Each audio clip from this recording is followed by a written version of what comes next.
What's up, guys? Nichol over here with Tree Guardian USA down at Fort Lauderdale, Florida at Win the Storm Convention 2023. I want to bring in some special guests right here. I mean, so far they've been my pride and joy. I can't wait to introduce them. We got Wes and Joseph with Black and White Roofing. Guys, tell us a little bit about each one of yourselves. How did y'all become Black and White Roofing? What brought y'all together? And kind of just give me some stories. I can probably start with that. So I'm Joe. I'm the owner and CEO of Black and White Roofing. I'm a former Apache helicopter pilot in the Army. It was my transition out of the military to start a roofing company. And what made you want to, you were an Apache helicopter pilot, so that's cool shit, and then all of a sudden you're like, I'm going to go into roofing. Well, the Trump economy was really good. Yep, absolutely. Yep. And, when you're flying, you see out of a reticle in your right eye, and everything's black and white. And that's just how I operate. It's right or wrong. Everybody knows the right thing, but it's discipline is what you got to have to do the right thing. Absolutely. No gray area. I love it. Yep. I mean, it is what it is. When it comes to quality, no gray area. And, I didn't know everything about roofing. I knew a little bit about construction, and I've hired some people in the past that, I realized contractors were a bit of a problem, finding an honest one and a good one. I'm learning a lot about that in this industry in a short time. Well, and so anyway, as it kind of went along, I met Wes, and he was an insurance adjuster, and he completes me. That's awesome. I love it. So, I love the black and white. I mean, it's a great gimmick. It's a hook. It's a catch. I mean, it's amazing. He taught me everything I know on the insurance side, and we just kind of it made sense. It meshed. It's black and white. So how long has black and white been around? Since 2017. 2017. Yeah, you said about as long as it took to grow the hair out, huh? Well, that's how long I've been out of the Army. Oh, there you go. About the same amount of time, yeah. So Wes, tell me a little bit about you, my man.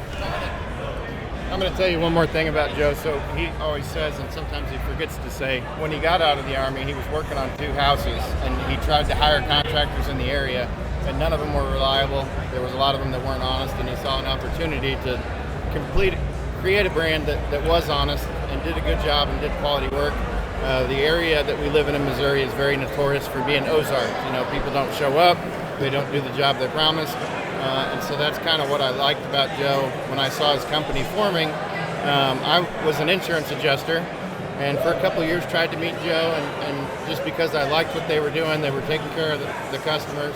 They weren't trying to screw over the customer, the other contractors they may be working with, or even the insurance company. I know that's kind of an oxymoron, a contractor for an insurance company, but I've seen it happen. Oh yeah, and I mean that's where a lot of people get bad names, and right. The industry gets bad names, and people want to just blanket. Roofers are bad, electricians are bad, everybody's bad. Because of a few bad apples. When you call black and white, the difference is black and white. I love it.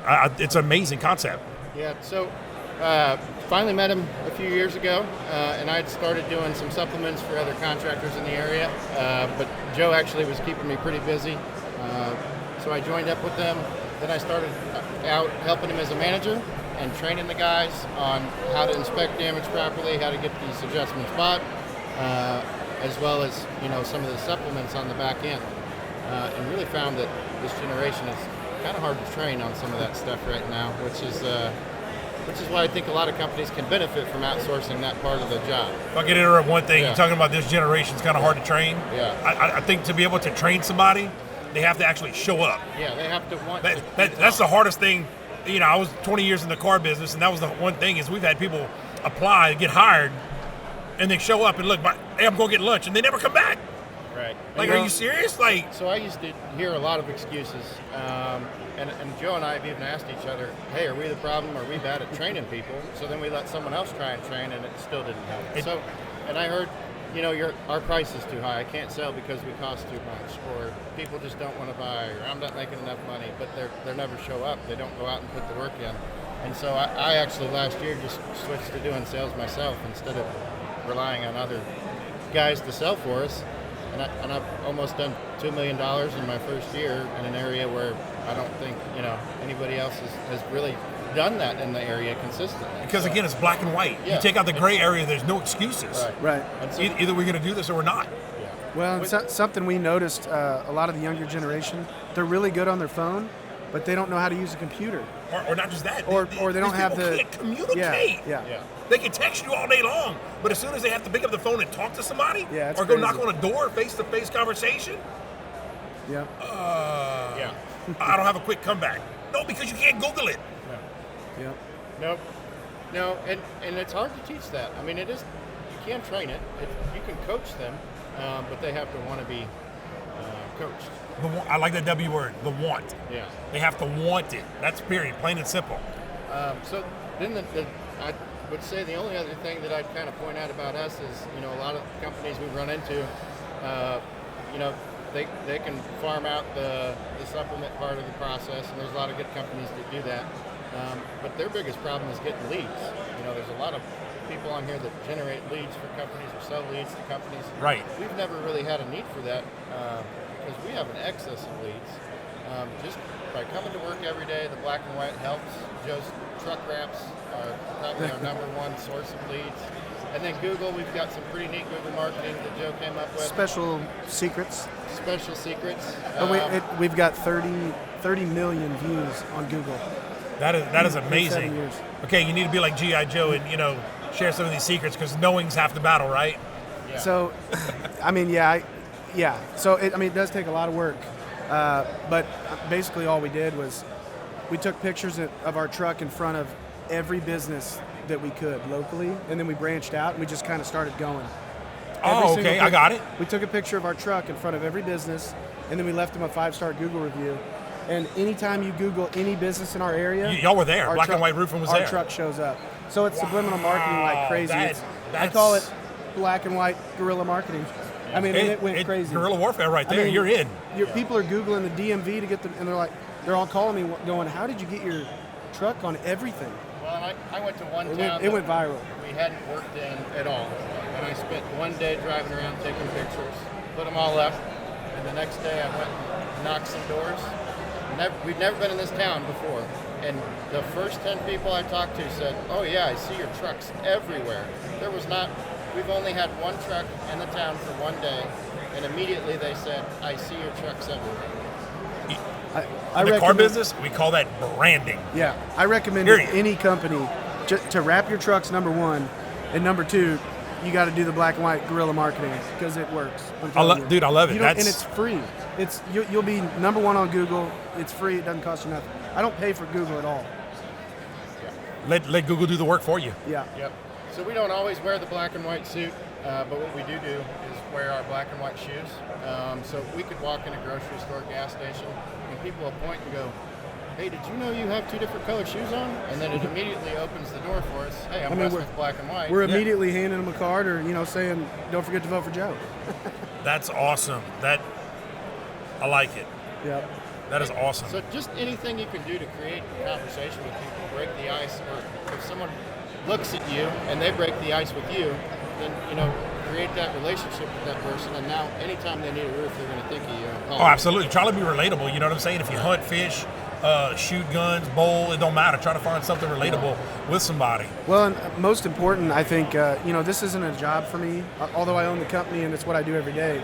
It's a lifestyle, and we take that into our company. Everybody that works for us, if you wake up every morning and you think this is work and you're like, man, I don't want to come to work today, I don't enjoy it, we don't want you.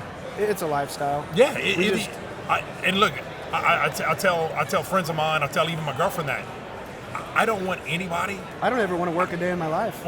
I don't want anybody around me who doesn't want to be around me. Right. Yeah. If you don't want to come to work, don't come to work because you're not going to be worth anything. I enjoy the hustle and the grit of just trying to be the best I can be.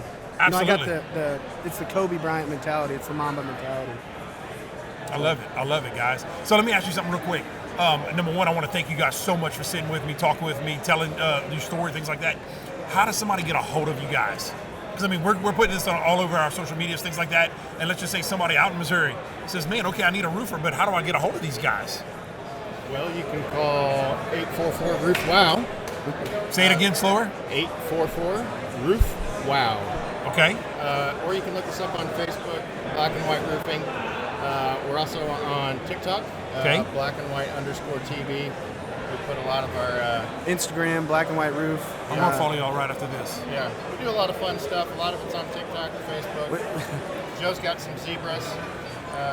We started a zoo. They're all black and white animals, and it went pretty viral too. Really? So we met a guy while we were on a hailstorm and Joe just said in passing, yeah, if you find any black and white animals, let me know. And he was actually asking about something else, telephone poles.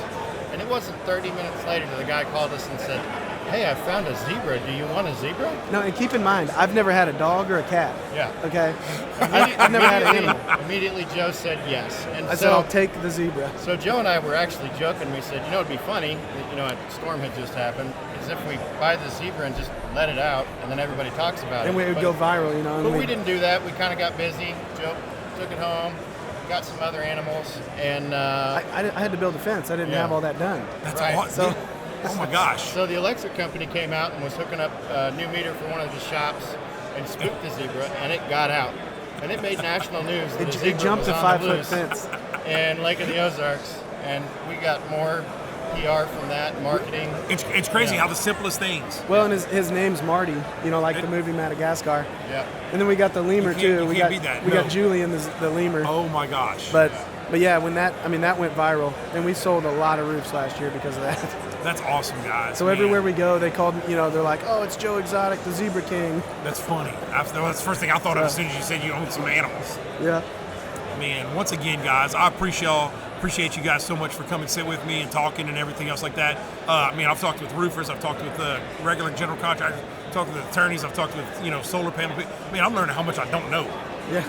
Just in these short little conversations with people. Well, and that's something that I try to explain to anybody that's new in the industry. If they ask you a question, there's not a black and white answer to any question really in this industry when it relates to our job or insurance job.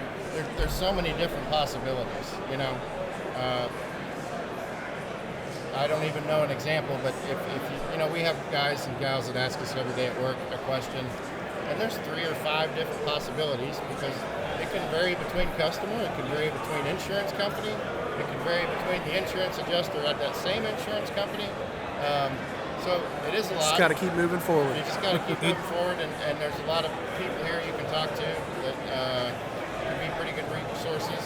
One of the reasons Joe and I like to come is just like this, to do networking, to meet new people in the absolutely. industry and help each other out. So sounds good. Again, guys, I appreciate it. Thank y'all so much. Wes?